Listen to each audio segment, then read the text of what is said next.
উসমান হাদি বাংলাদেশে শহীদ হবে, ভারতের আধিপত্যবাদ মোকাবেলা করার জন্য লক্ষ উসমান হাদি করে করে তৈরি হবে ইনশাআল্লাহ। 100 বছর আমরা নানা তন্ত্রমন্ত্রের পিছনে ডুবে গিয়েছি, এবার হুঁশিয়ার সাবধান আমাদেরকে হতে হবে। আপনারা দীপ্ত শপথ নেন, এই বাংলাদেশে আর কোনো তন্ত্রমন্ত্র কারো বাপের মতবাদ চাপিয়ে দিতে দিব না ইনশাআল্লাহ।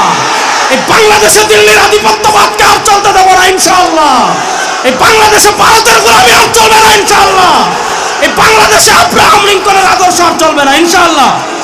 যুবকরা হাত তুলে বলো ইনশাআল্লাহ, জোরে বলেন না ইনশাআল্লাহ। শোনেন, এক উসমান হাদি বাংলাদেশে শহীদ হবে, ভারতের আধিপত্যবাদ মোকাবেলা করার জন্য লক্ষ উসমান হাদি করে করে তৈরি হবে ইনশাআল্লাহ।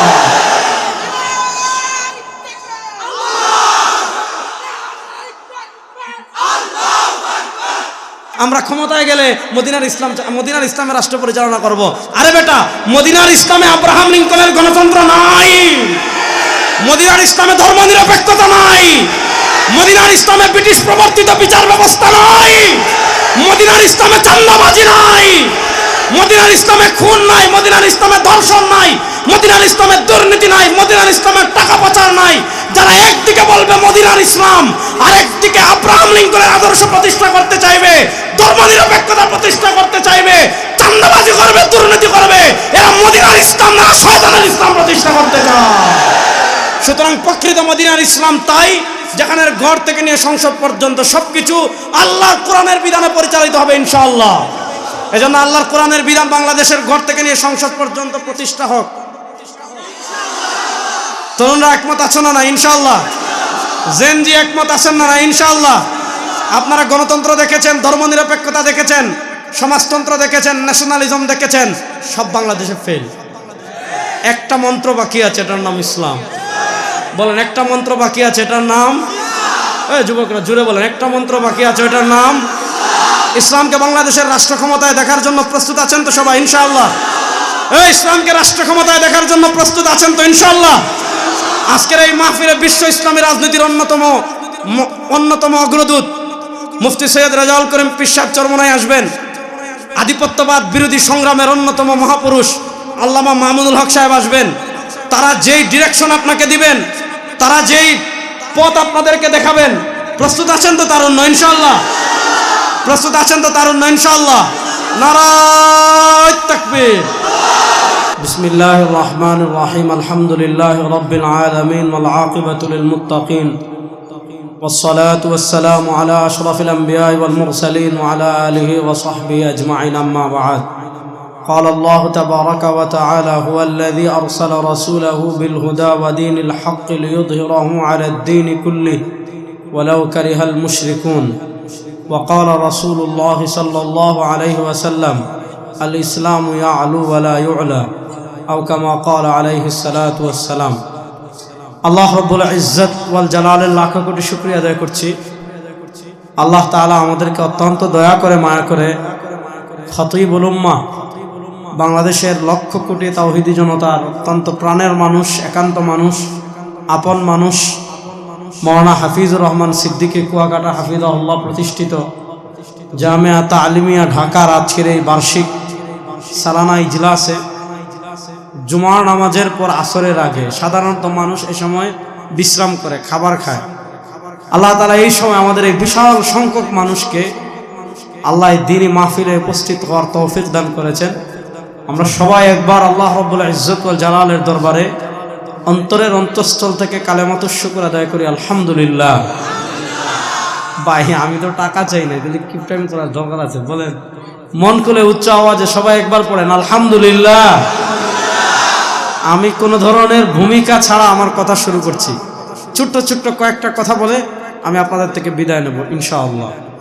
দেখেন, এখন প্রচণ্ড শীত চলে। শীতকালে অনেকে দেখবেন আপনার কাছে এসে সুইটার ভিক্ষা করবে, বলবে ভাই আমাকে একটা চাদর দেন, আমাকে একটা সুইটার দেন, হ্যাঁ আমাকে একটা ভারী জামা দেন। শীতকালে ভারী জামা, সুইটার, চাদর এগুলা চায় কারা, ভিক্ষা করে কারা? যার নাই। রাস্তাঘাটে অনেকে দেখবেন টাকা ভিক্ষা করে, টাকা ভিক্ষা করে কারা? যাদের টাকা নাই। অনেকে দেখেছেন খাবার ভিক্ষা করে, যে হুজুর আমারে খাওয়ান, আমার খাবার নাই। কে চায় খাবার? যার ঘরে খাবার নাই। যার ঘরে খাবার আছে, যার পকেটে টাকা আছে, যার চাকুরি আছে, মাস শেষে স্যালারি আছে, অথবা যার ব্যাংক ব্যালেন্স আছে, আপনি এলাকায় চিনেন যে সে মোটামুটি স্বাবলম্বী, এরপরে যদি দেখেন যে আদর্শনগরের ওই মোড়ে বসে সে ভিক্ষা করে, আপনি তার থুতু দিবেন, পুরা সমাজ তাকে ঘৃণা করবে। কেন এজন্য ঘৃণা করবে? তার টাকা থাকার পরও, তার পয়সা থাকার পরও, তার আপনার উপকরণ থাকার পরও সে ভিক্ষা করছে, এজন্য সবাই তাকে ঘৃণা করবে। ভিক্ষা দেওয়া তো দূরের কথা, তাকে ছিচি করবে, ঘৃণা করবে। বোঝা গেল যার আছে সে কখনো ভিক্ষা করতে যায় না, যার আছে সে কখনো ভিক্ষা করার প্রয়োজন হয় না। যার আছে তারপরে যদি ভিক্ষা করে তাহলে সমাজ, মানুষ, পৃথিবী তাকে খারাপ দৃষ্টিতে দেখে, তাকে বাজে দৃষ্টিতে দেখে। তাহলে বোঝা গেল যার থাকে তার ভিক্ষা করার প্রয়োজন নাই।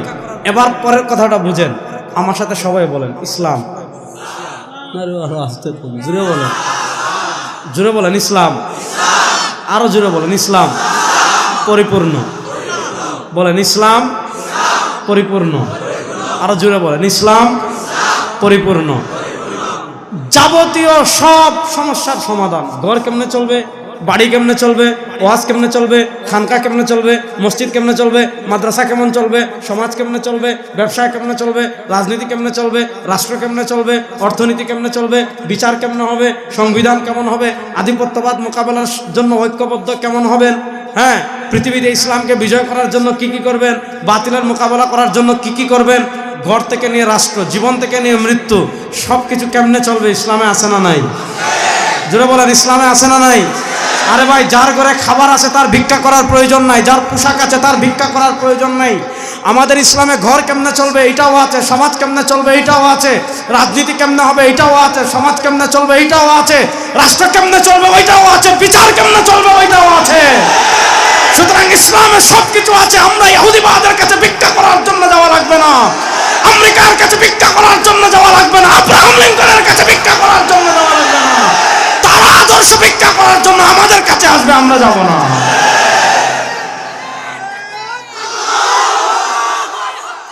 বুঝেন, আদর্শ ভিক্ষা করার জন্য আমরা তাদের কাছে যাব না, তারা আমাদের কাছে আসবে।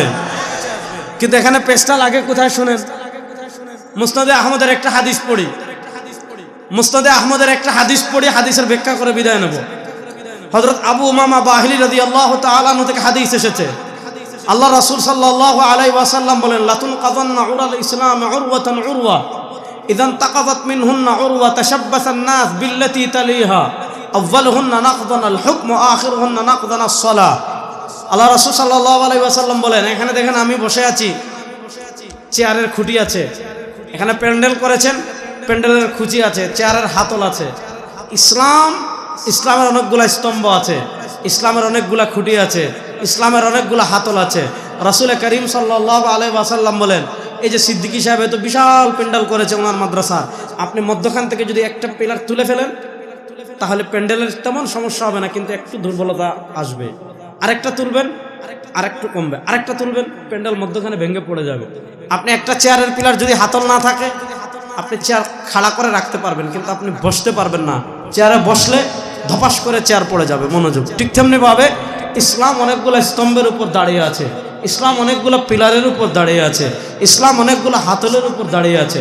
রাসূলুল্লাহ সাল্লাল্লাহু আলাইহি ওয়াসাল্লাম বলেন, রাসূলুল্লাহ সাল্লাল্লাহু আলাইহি ওয়াসাল্লাম বলেন, একটা সময় এই উম্মার ভিতর এমন আসবে, একটা সময় এই উম্মার উপর এমন আসবে, একটা কাল এই উম্মার উপর এমন আসবে, একটা যুগ এই উম্মার উপর এমন আসবে, কি অবস্থা হবে জানেন, কি হাল হবে জানেন?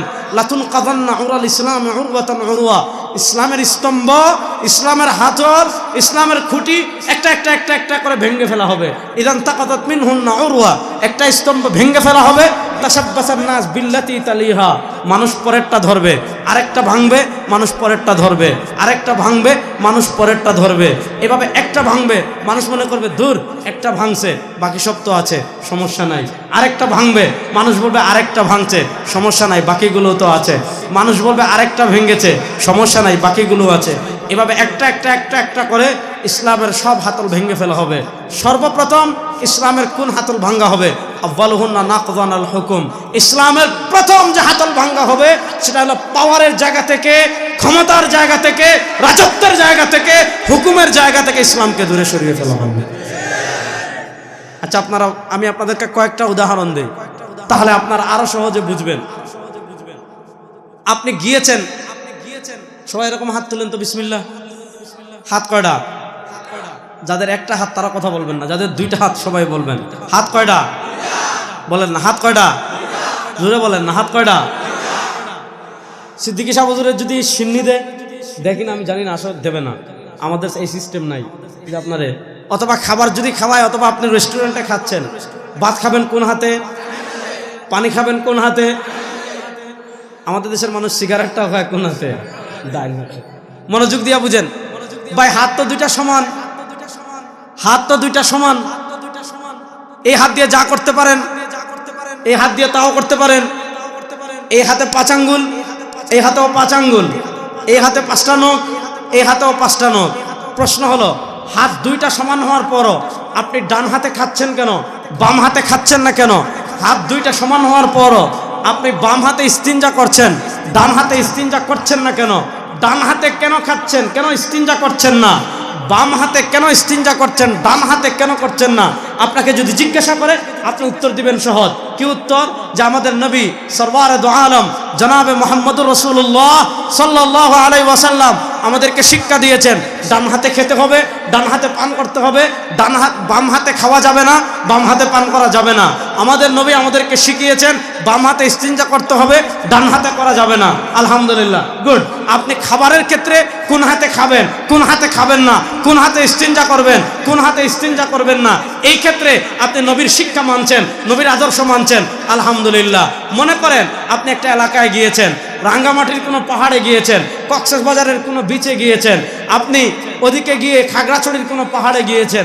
যাওয়ার পর দেখলেন এক ব্যক্তি তেল দিয়ে একটা জিনিস ফ্রাই করতেছে, এরকম বিকট উদ্ভট ঘ্রাণ আপনার মাথা ব্যথা করতেছে। এরকম ঘ্রাণ আপনি জীবনে কোথাও পান নাই। তারে জিজ্ঞেস করলেন, ভাই জীবনে তো বহু ফ্রাই দেখলাম, জীবনে তো বহু কিছু করা দেখলাম, তুমি এমন কি ফ্রাই করছো যে ঘ্রাণটা আমি জীবনে পাই নাই, আমার মাথা ব্যথা করছে? সে বলল, আজকে আমার খেতে গেছিলাম ধান কাটতে, গিয়ে দেখি গড়তে এরকম বিশাল বিশাল 2টা ইঁদুর আছে, যারা কি করছে, আমার ক্ষেতের ধান খেয়ে এই মোটা হয়ে গিয়েছে। 2টা ইঁদুর দেখে আমি আমার লোভ সামলাইতে পারি নাই, এখন কি করেছি, 2টারে জবে দিছি আল্লাহর নামে। আল্লাহর নামে তার জব করা ইঁদুর যাবে না, চামড়া খসিয়ে এখন এটাকে ফ্রাই করতেছি, ভাজি করতেছি। আপনি খাওয়াইতে চাইলে, আপনি খেতে চাইলে আপনাকে খাওয়াবো। আচ্ছা, কেউ যদি ইঁদুর ফ্রাই আপনারা দেয়, আপনি খাবেন? বড় আসতে বললেন। কেউ যদি ইঁদুর ফ্রাই আপনাকে দেয়, আপনি খাবেন? কেন খাবেন না? ইঁদুর খাওয়া হারাম, আমাদের ইসলামে ইঁদুর খাওয়া হারাম। আপনি গেছেন চেন্নাইয়ে, আপনি গেছেন দিল্লিতে, আপনি গেছেন পাঞ্জাবে, আপনি গেছেন দার্জিলিংয়ে, আমাদের ঢাকায় আপনি ফজরের পরে দেখবেন বিভিন্ন রাস্তার মোড়ে বনাজি শরবত বিক্রি করে। কেন? গাছের শিকড় দিয়ে, এগুলা দিয়ে শরবত বিক্রি করে। কেন? যে এটা খাইলে আপনার পেটে গ্যাস্ট্রিক থাকবে না। আপনি গেছেন দিল্লিতে, আপনি গেছেন চেন্নাইয়ে, আপনি গেছেন হায়দ্রাবাদে, যাওয়ার পর দেখলেন ফজর পরে বালতিতে করে লাইন ধরে মানুষ পানি খাচ্ছে।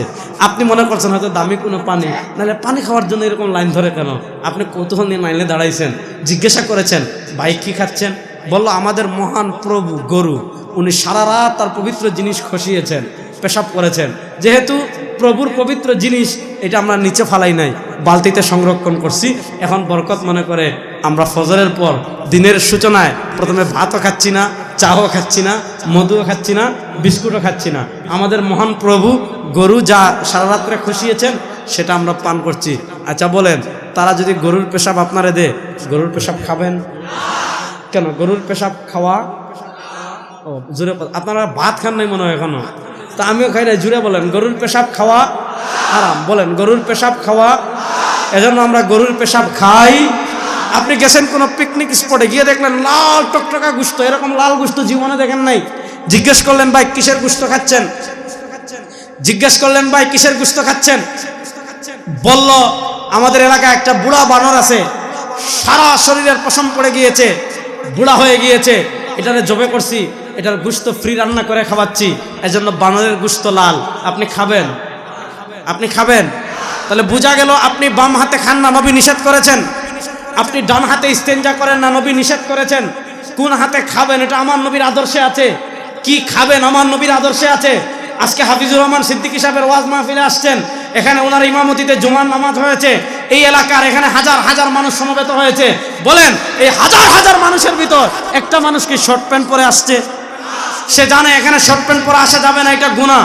তাহলে বোঝা গেল আপনি কি খাবেন, নবীর আদর্শ মানছেন, কোন হাতে খাবেন, নবীর আদর্শ মানছেন, কোন পোশাক পরিধান করবেন, নবীর আদর্শ মানছেন, কোন পোশাক পরিধান করে মসজিদে আসবেন, নবীর আদর্শ মানছেন, কোন পোশাক পরিধান করে বিয়েতে যাবেন, নবীর আদর্শ মানেন, কোন পোশাক পরিধান করে ওয়াজ মাহফিলে আসবেন, নবীর আদর্শ মানছেন। এবার আপনার কাছে জানতে চাই, কোন হাতে খাবেন, এটা যেমন নবীর আদর্শে আছে, কোন হাত দিয়ে ইস্তিনজা করবেন, এটা যেমন নবীর আদর্শে আছে, কি খাবেন, এটা যেমন নবীর আদর্শে আছে, কিভাবে ইস্তিনজা করবেন, এটা যেমন নবীর আদর্শে আছে, কিভাবে ওযু করবেন, এটাও যেমন নবীর আদর্শে আছে, কিভাবে গোসল করবেন, এটাও যেমন নবীর আদর্শে আছে, কিভাবে নামাজ পড়বেন, এটাও যেমন নবীর আদর্শে আছে, কিভাবে রাষ্ট্র চালাবেন আমার নবীর আদর্শে আছে না নাই, কিভাবে বিচার করবেন আমার নবীর আদর্শে আছে না নাই, কিভাবে সংসদ চালাবেন আমার নবীর আদর্শে আছে না নাই। এখানে তো বাসটা দেয় আমগরে সবচেয়ে বড়, আমাদেরকে সবচেয়ে বড় বাস কোন জায়গায় দেয় জানার প্রয়োজন আছে না নাই?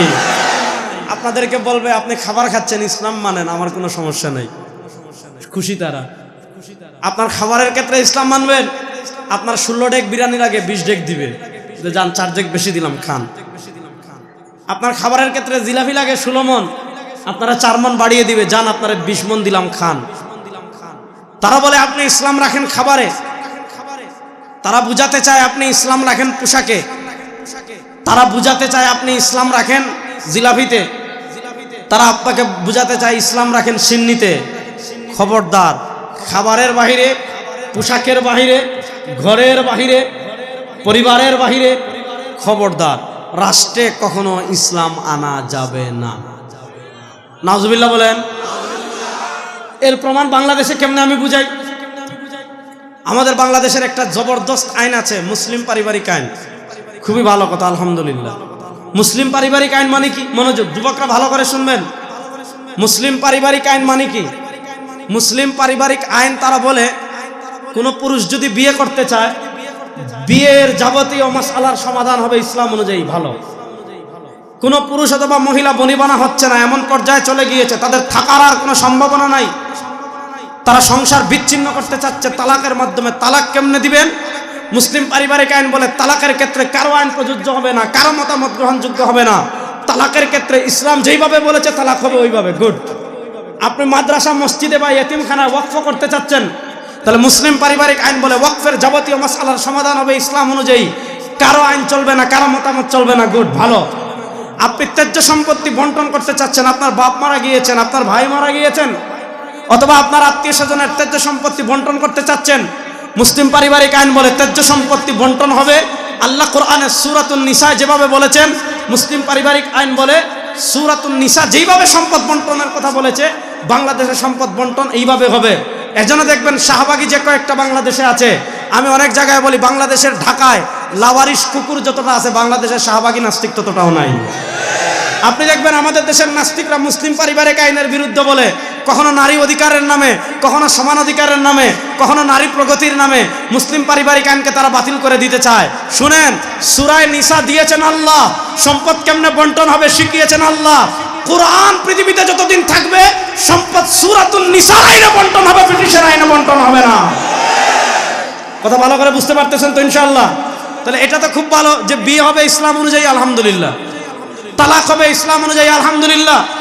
ত্যায্য সম্পত্তি বন্টন হবে ইসলাম অনুযায়ী, আলহামদুলিল্লাহ। ওয়াকফ হবে ইসলাম অনুযায়ী, আলহামদুলিল্লাহ।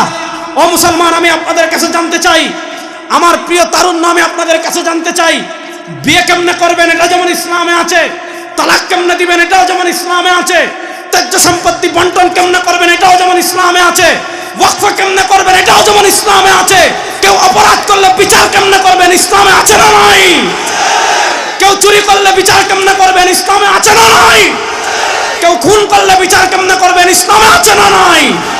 বিয়ে, তালাক, ওয়াকফ, ত্যায্য সম্পত্তি বন্টনের নিয়ম যেমন ইসলামে আছে, বাংলাদেশের সংসদ কেমনে চালাবেন, রাষ্ট্র কেমনে চালাবেন, সমাজ কেমনে চালাবেন, দেশ কেমনে চালাবেন ইসলামে আছে না নাই?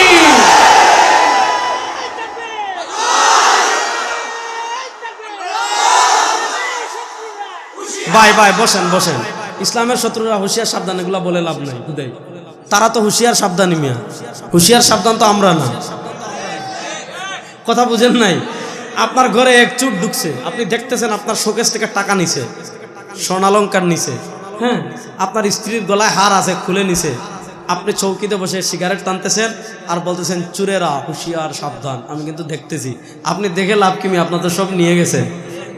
তাহলে আপনি বলতেছেন ইসলামের দুশ্মনেরা হুঁশিয়ার সাবধান, অথচ তারা আপনার উপর ধর্মনিরপেক্ষতা চাপিয়ে দিয়েছে, তারা আপনার উপর বাঙালি জাতীয়তাবাদ চাপিয়ে দিয়েছে, তারা আপনার উপর সমাজতন্ত্র চাপিয়ে দিয়েছে, তারা আপনার রাষ্ট্র পরিচালনায় আব্রাহাম লিঙ্কনের গণতন্ত্রকে চাপিয়ে দিয়েছে, তারা আপনার অর্থনীতিতে পুঁজিবাদ চাপিয়ে দিয়েছে, তারা আপনার শিক্ষা ব্যবস্থায় ব্রিটিশ প্রবর্তিত শিক্ষা ব্যবস্থা চাপিয়ে দিয়েছে, তারা আপনার বিচার ব্যবস্থায় ব্রিটিশ প্রবর্তিত বিচার ব্যবস্থা চাপিয়ে দিয়েছে, আপনার রাষ্ট্র পরিচালনা থেকে ইসলামকে দূর করে গণতন্ত্র দিয়েছে, আপনার বিচার ব্যবস্থা ইসলামকে দূর করে ব্রিটিশের বিচার ব্যবস্থা দিয়েছে, আপনার অর্থনীতিতে ইসলামী অর্থনীতি দূর করে পুঁজিবাদ দিয়েছে, আপনার শিক্ষা ব্যবস্থা ইসলামী শিক্ষা ব্যবস্থা দূর করে ব্রিটিশ প্রবর্তিত শিক্ষা ব্যবস্থা দিয়েছে।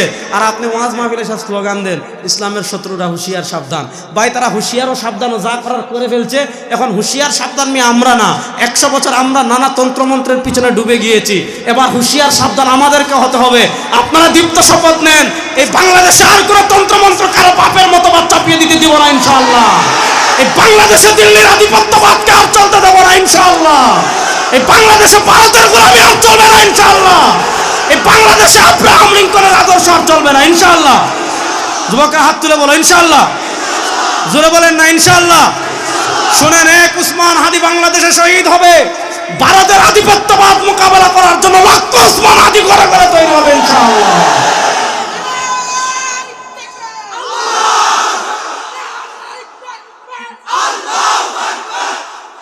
মাশাআল্লাহ। তোর নাম কি রে ভাই? হ্যাঁ, দাঁড়া দাঁড়া, বিসমিল্লাহ। হাত তুলে ভাবে রেডি আসো তো ইনশাআল্লাহ।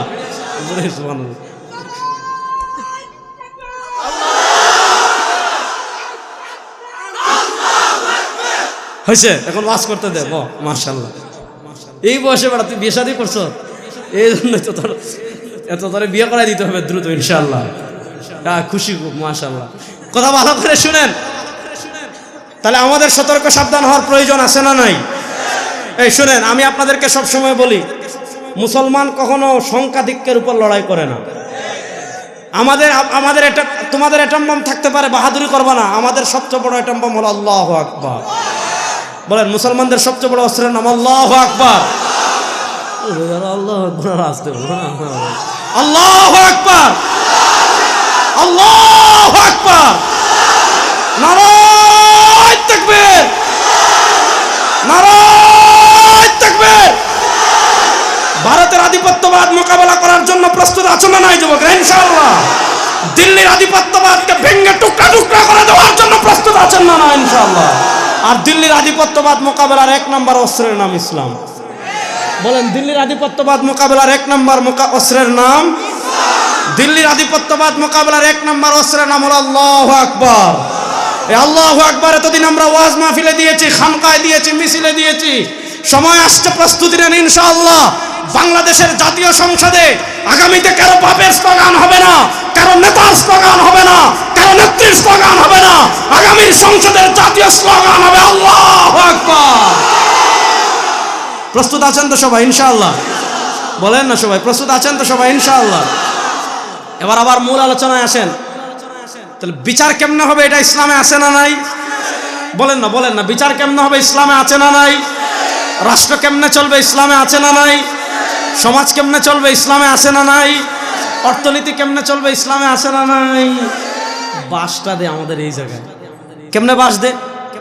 আপনাদেরকে শিখাবে ইসলাম থাকবে বিয়েতে, ইসলাম থাকবে তালাকে। মনোযোগ, ইসলাম থাকবে বিয়েতে, ইসলাম থাকবে তালাকে, ইসলাম থাকবে তেজ্য সম্পত্তি বন্টনে, ইসলাম থাকবে ওয়াকফে। তাহলে আপনি জিজ্ঞেস করেন, আচ্ছা বিয়েতে ইসলাম, তালাকে ইসলাম, তেজ্য সম্পত্তি বন্টনে ইসলাম, ওয়াকফে ইসলাম, রাষ্ট্রে? মনোযোগ, হ্যাঁ, মাশাআল্লাহ, এত বড় আল্লাহর ওলি আসছে, তাহলে আমি কি আর ওয়াজ করতে পারি? আমার পীর ও মুর্শিদ, আমার শায়েখ, আবার আমার বড় ভাই, আমার বন্ধু, সবই বলতে পারেন। ওনারা আজকে আর ওয়াজ করতে দিব না ইনশাআল্লাহ। চলবে রেজাউল করিম আপনার ওয়াজ ইনশাআল্লাহ। বলেন আপনারা ইনশাল্লাহ আন্দাজিতে ফেলাইয়া ফেলেন, বেচারা এসে বাস করবো না ইনশাল্লাহ। শেষ করে ফেলতেছি, শুনেন।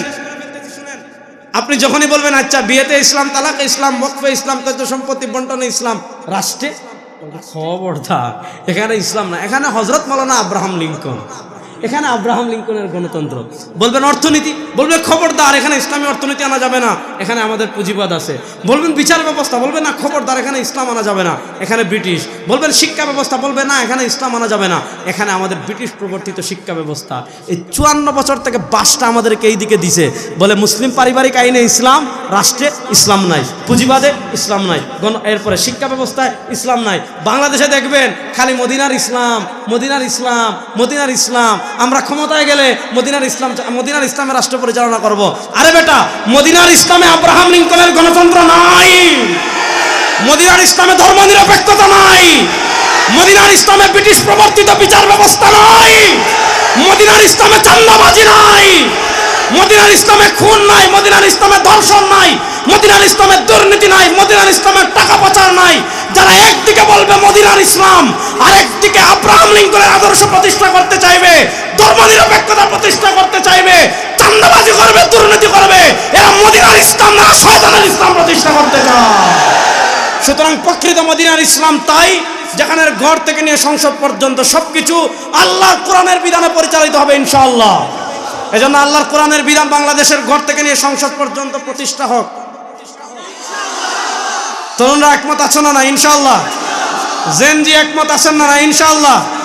আপনারা গণতন্ত্র দেখেছেন, ধর্মনিরপেক্ষতা দেখেছেন, সমাজতন্ত্র দেখেছেন, ন্যাশনালিজম দেখেছেন, সব বাংলাদেশে ফেল। একটা মন্ত্র বাকি আছে, এটার নাম ইসলাম। বলেন একটা মন্ত্র বাকি আছে, এটার নাম, যুবকরা জুড়ে বলেন, একটা মন্ত্র বাকি আছে, এটার নাম ইসলামকে বাংলাদেশের রাষ্ট্র ক্ষমতায় দেখার জন্য প্রস্তুত আছেন তো সবাই ইনশাআল্লাহ? ইসলামকে রাষ্ট্র ক্ষমতায় দেখার জন্য প্রস্তুত আছেন তো ইনশাআল্লাহ? আজকের এই মাহফিলে বিশ্ব ইসলামী রাজনীতির অন্যতম অগ্রদূত মুফতি সৈয়দ রেজাউল করিম পীর সাহেব চরমনায় আসবেন। আধিপত্যবাদ বিরোধী সংগ্রামের অন্যতম মহাপুরুষ আল্লামা মামুনুল হক সাহেব আসবেন। তারা যেই ডিরেকশন আপনাকে দিবেন, তারা যেই পথ আপনাদেরকে দেখাবেন, প্রস্তুত আছেন তো তারুণ্য ইনশাআল্লাহ? প্রস্তুত আছেন তো তারুণ্য ইনশাআল্লাহ? নারায়ে তাকবীর। হায় রে হায়, আল্লাহু আকবার। আকাশ বাতাস প্রকম্পিত করে বলতে হবে, একদম দিল্লির দালালদের গায়ে যাতে চুলকানি শুরু হয়ে যায়। নারায়ে তাকবীর, নারায়ে তাকবীর, নারায়ে তাকবীর, নারায়ে তাকবীর। দিল্লি না ঢাকা, দিল্লি না ঢাকা, গোলামি না আজাদি, গোলামি না আজাদি। নারায়ে তাকবীর। আসসালামু আলাইকুম। আবার দেখা হবে ইনশাআল্লাহ। আলহামদুলিল্লাহ।